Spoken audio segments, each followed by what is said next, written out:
In the areas of advertising, sales, and management, one of the most suggested communication elements is the call to action.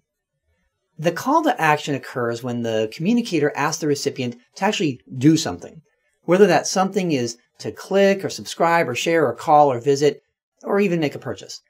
The rationale for including a call to action in the communicated message is twofold. First, to ensure that the desired outcome of the message is clearly communicated to the message recipient. And second, as a final motivator or reminder to the recipient to complete the requested task.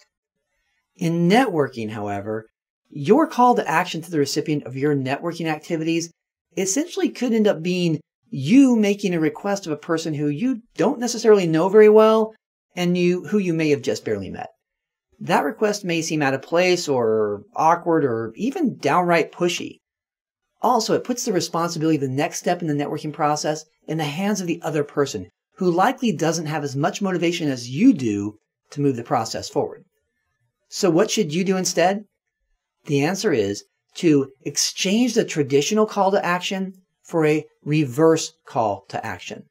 The reverse call to action occurs when you tell the message recipient that you will be the person to perform some type of networking related action in the near future.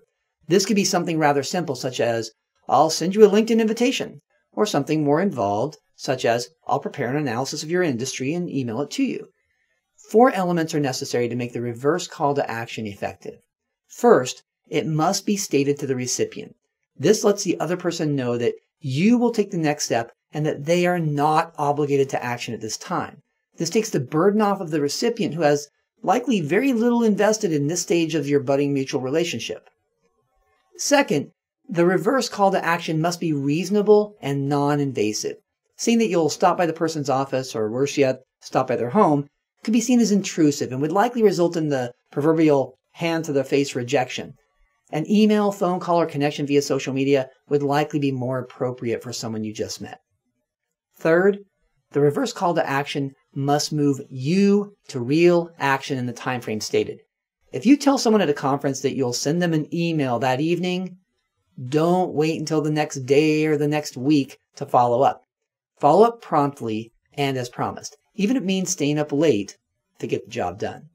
Finally, the reverse call to action should reference the meeting that sparked it. Popular people often are the recipients of a multitude of networking type requests. A hey, we met at a recent conference statement is not likely to spark the memory of the recipient if that person attends many conferences and meets many people while attending.